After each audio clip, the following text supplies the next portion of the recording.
So we all know we live in a time of crisis. We haven't seen anything like this since the Civil War.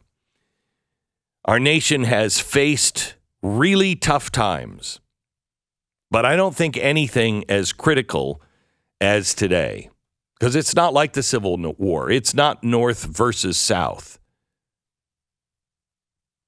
It's neighbor against neighbor. And we are being flooded this week. Just this week alone, the border's going to change. And I hope America sees and wakes up to what's really happening. I have no problem with immigrants. I have a problem with people who come here illegally and aren't here for the freedoms that we enjoy. Americans believe that governments are instituted of God for the benefit of man, and that he holds us accountable for our acts in relation to them, both in making laws and administering them. And those are for the good and safety of society. We don't believe that a government can exist in peace except when our laws are framed to secure each individual's free exercise of conscience, the right and control of property, the protection of life. And governments will necessarily require civil officers and magistrates to enforce the laws of the same, and they're supposed to administer the law equally. Justice sought out and upheld by the voice of the people. But something's happened. We've expected to maintain our freedom. And those political institutions that were founded upon faith in God and the belief in the existence of actual truth, eternal truth, moral laws. God has endowed men with certain inalienable rights, and no legislature, no majority, however great, may morally limit or destroy those rights. The function of government is to protect life, liberty, and property. And anything more or less than this is a usurpation.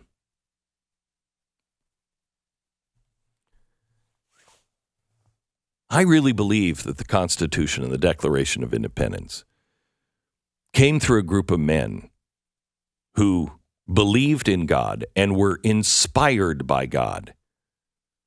And it is a covenant. It is a solemn contract between the peoples of the states and the officers of the government.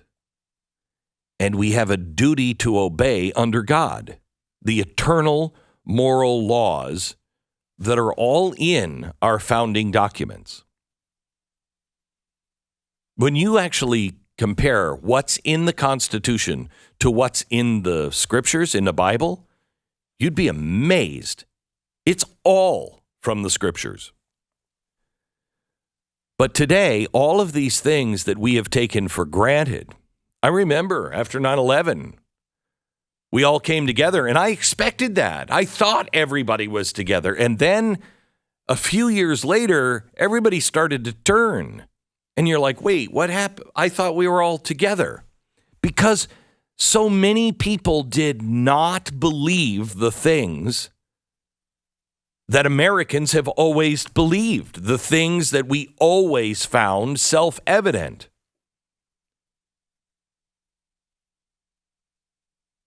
The government just became about expediency. The government has condoned the breakdown of law and order. Law enforcement alone is at a breaking point. The police force, they're quitting. All kinds of cities have massive vacancies.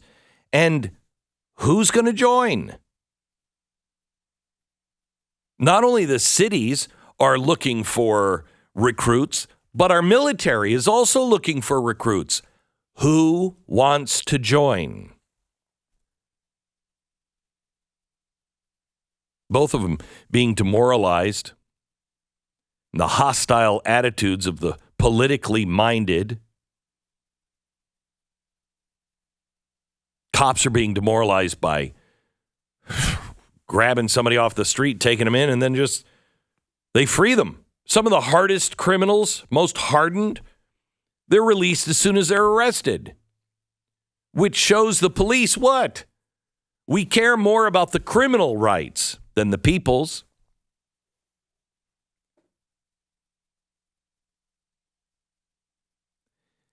Edmund Burke said, he was a statesman from England. He said, men are qualified for civil liberty in exact proportion to their disposition to put moral chains upon their own appetites, in proportion as their love of justice is above their vanity and appetites.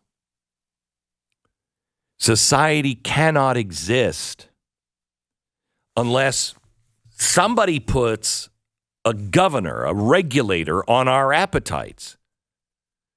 And in America, that bargain has always been you, me, nobody else. Don't tell me what's moral. Don't tell me what's right and wrong. Take care of your own house. I'll take care of mine. But when none of us have a regulator, or enough of us have taken and rotted all of the things that underpin that in each of us and our families, then we can't be free. You cannot be free. For the first time in my life, I'm not worried about America being destroyed by some global power. The Russians, nuclear bombs. Our civilization, no. All of humanity dies when we no longer care. Americans lose their freedoms when nobody cares anymore. We have one of the biggest things to happen to mankind of all time. AI. Do you hear your friends really talking about it other than in a passing sort of way? Hey, have you seen the new Chat GPT? It's pretty cool, huh?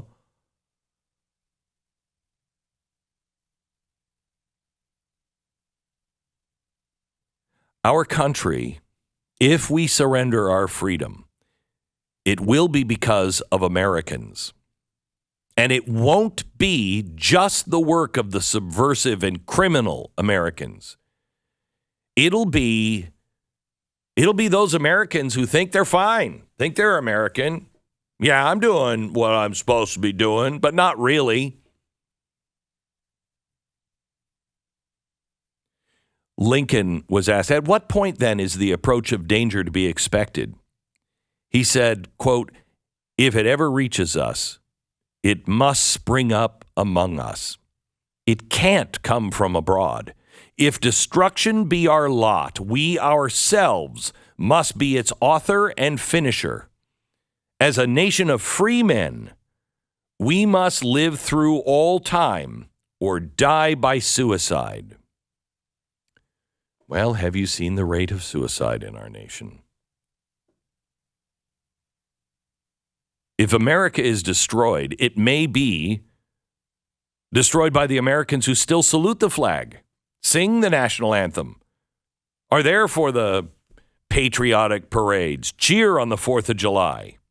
Those people who are normally great Americans. But they are Americans that fail to comprehend what is required to keep our country strong and free. We're lulled away into a false sense of security because we think the government's job is to keep us safe. It's not. Great nations are never conquered from the outside unless they are rotten deep to the core. Our greatest national problem today is not the erosion of soil or air. It's the erosion of our national morality, the erosion of traditional enforcement of law and order, the erosion of truth, verifiable eternal truths. Theodore Roosevelt said, "The things that will destroy America are prosperity at any price." We're there. People don't care. Just make money. Peace at any price. Safety first instead of duty first. The love of soft living and get rich quick theory of life. That's Roosevelt. All those things are affecting us. We have exalted security and comfort and ease above freedom.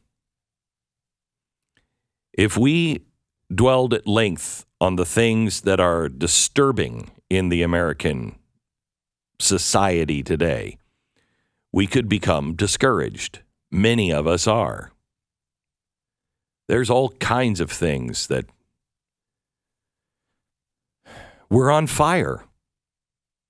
Riots, inflation, crime, more federal intervention, more laws, our schools.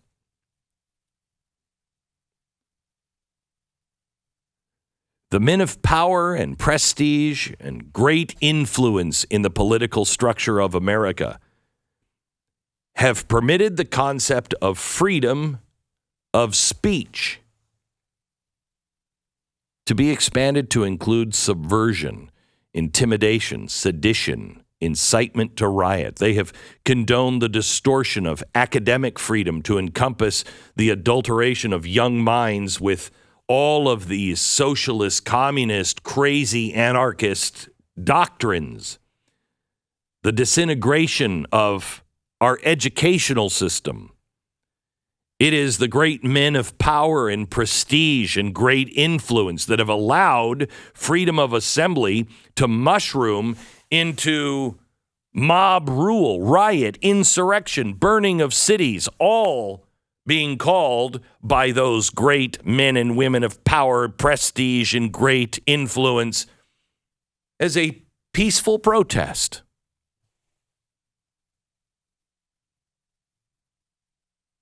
We may not be able to change the course of those in authority here in the United States. They may be on a suicidal course. I mean, they are. We've already, that ship's already left the dock. We may not be able to turn that ship because we have to replace them by men of will. We can't hope to be a nation of peace and order. We need to have it in our own life. We need to seek true justice under the law, true opportunities to serve. We have to have a renewal of the spirit of our forefathers, an appreciation of the American way of life, of strengthening of our character. America doesn't need more guns. America needs more guts. The guts to stand up, say the things that you mean the things that you say, and know the difference between right and wrong, truth and lies. Our national character is the core of our national defense, and our national character has been lost.